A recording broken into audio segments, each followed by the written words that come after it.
Okay, so I just recorded this 11-minute video, and the first few minutes I unplugged this, which is, I thought was just headphones because I was listening to music, but actually it's not. It's got a microphone on it too because it's for my iPod.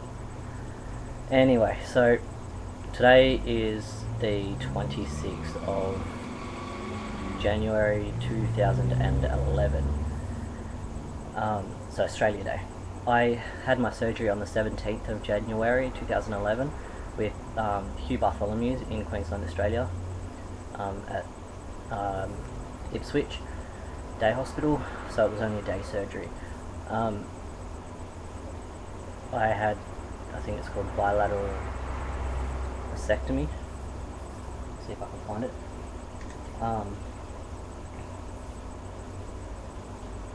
The operation itself I do not remember, obviously, as you are given anaesthetic, so you go under.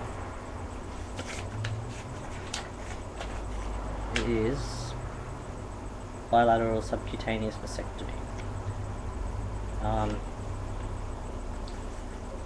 Anaesthetic, the anaesthetic dude, I can't pronounce the word, so the anesthesia dude, he said to me that, okay, first off, I was in the waiting room.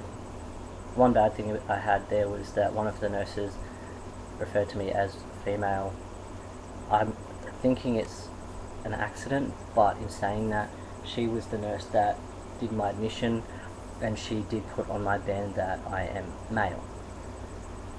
She did correct herself, however, but it was out the back where they were prepping.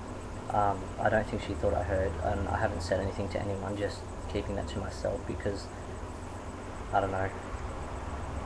But anyhow, that was while I was waiting to go in. I went into the room and I undressed. Her bed, this lady's bedside manner wasn't very good, but I undressed. No, I didn't undress. I was in my gown already. I went into this room she took me into, and I took my top down, like she'd said, like I'd taken the what's the nightgown off,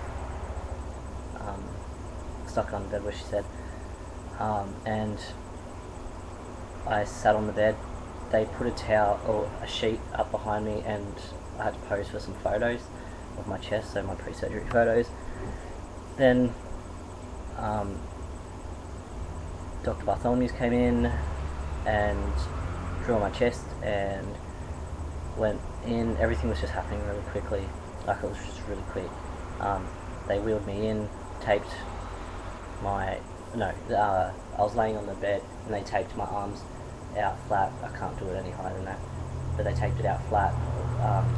Then the anaesthetic dude came over and he goes, alright, I'm just gonna give you this. So he put the thing into my arm, which I've got a little bruise, I don't think you can see it anymore on the video anyway.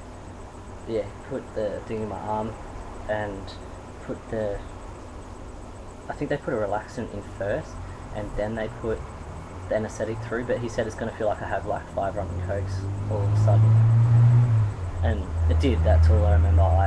It felt like I had 5 rum and cokes, and then it felt like I just passed out. I don't remember anything. That's all I remember is that feeling.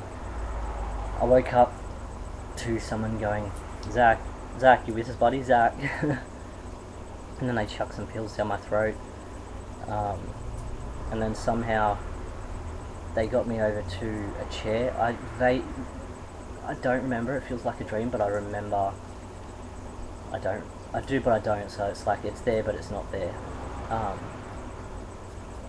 But somehow I remember I was standing up at some point with someone or something, and I somehow got over to the chair, and apparently Mum came in and she asked how I got to the chair, and I apparently said I walked but I was wobbly or something, I don't remember. Apparently I'm allergic to codeine, which we found out within 15 minutes of them giving me Panadine Fort. Apparently I went green, and I remember they kept asking me if I was okay, but I don't remember anything. I just remember them saying, are you okay, are you okay?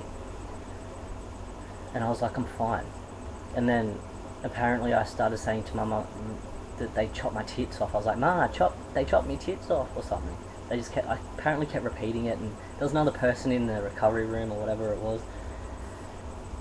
And apparently I also said to her that there was a party in my stomach, like the shapes out on TV. I kept telling her there was a party in my stomach, in my tummy. And that was because I was going green because I was allergic to the codeine.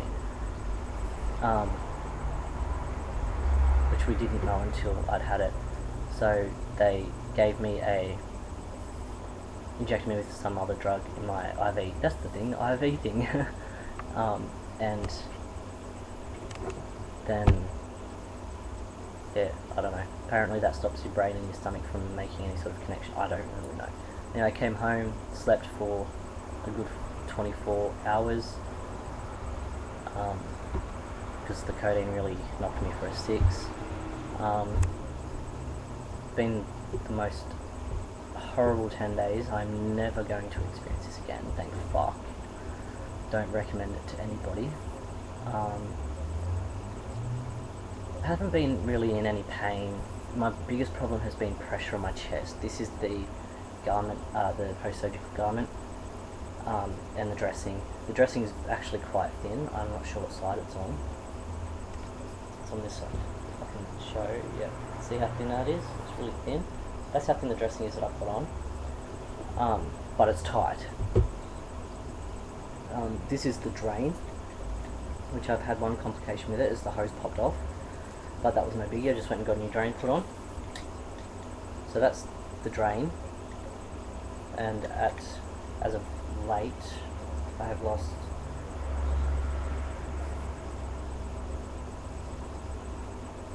around 20 mils since yesterday lunchtime, since 2 o'clock yesterday. So I'm still losing quite a bit, I think, and it's supposed to come off tomorrow, but it's very funny and it's gross, and yeah, I don't know, could be because it's hot, could be whatever, I'm not sure, but it's clearing up, so it's not as, I suppose it is still pretty yucky, isn't it? That could be normal. So yeah, things aren't too great at Mum's anymore. They were for the first few days, and I wasn't so bored then as I am now. Can't go out, I'm not allowed to go out, so I'm housebound.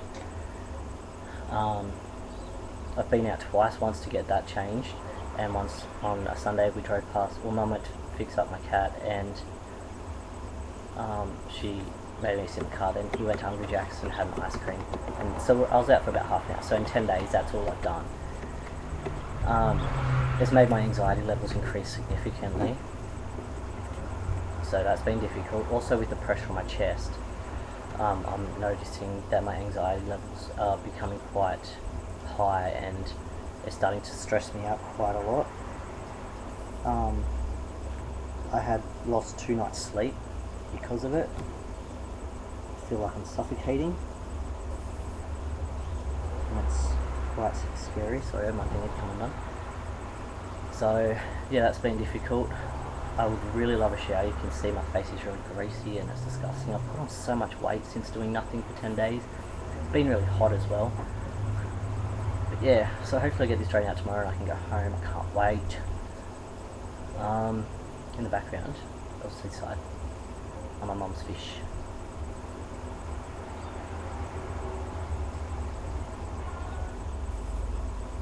The discus fish. That's difficult.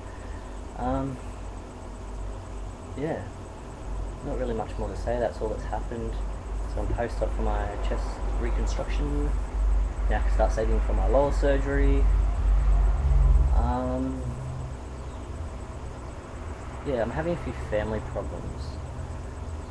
I don't know, Mum's boyfriend keeps on saying, if you want to be treated like a man, or if you want to be treated like a male, that's starting to really get on my nerves a bit. I tried to talk to Mum about it once, and she's, I don't know, she's been a bitch. I shouldn't say that, but she didn't seem to take it well. She was just like, oh, he's just joking and stuff. But it actually does really affect me. And she keeps on calling me her and she, and it's starting to really, really piss me fuck off. It's almost like she's gone backwards in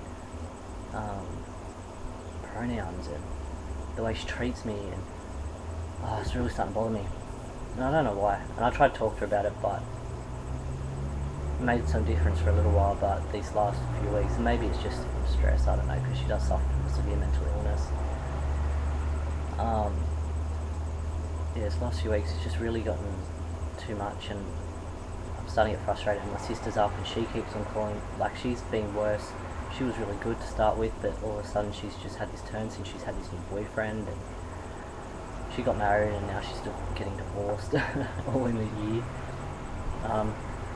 I've been on testosterone treatment since the 2nd of January 2010, so it's been a year. I suppose I should see if I can see any facial hair, because I do actually grow quite a bit.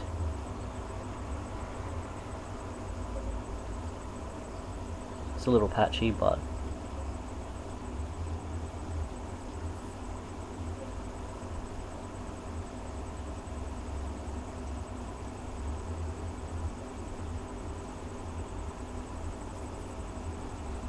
and if you can see, the darkness on my moustache is starting to come through, so I look like a 15-year-old boy, which is lovely. My face is disgusting. The worst thing about these drains is I'm assuming I've got some feeling, more feeling than what a lot of other people have, is that I can actually feel it sucking. Not sucking like as in sucking, but like I get this random, it's almost like a bubbly feeling in my chest. I have quite a bit of feeling, like I can still feel quite a lot. I'm not sure around here. Oh, there's quite a bit of packing there for I can feel pressure. I'm not going to push, but I can feel pressure. I'll soon find out anyway. The scars that I'm going to have is going to go across the nipple, around the nipple, and then across on both sides. They took about a centimetre skin off. So really I could have had the peri-areola, I think it's called, if they did that surgeon. If that surgeon did that procedure, but he doesn't. I think there's a surgeon in Sydney that does that surgery, but obviously I can't afford to go down there. I've got nowhere for recovery, and yeah, this surgery has cost me about $8,000. Yeah, it's just more pain in the ass than anything. If my chest wasn't getting bigger from when I'd started hormones, I would have been alright, but it had started to grow bigger as my muscle was growing bigger, and with the heat in Queensland, binding is just, after 12 months, it's just not physically possible to continue with that. For me anyway, I started to really struggle mentally and physically. Anyway, it's up to 13 minutes, so that's my 10-day post-op, and I will make another video soon just for another update, since I don't make them anymore. Alright, catch you around, I guess. That's it.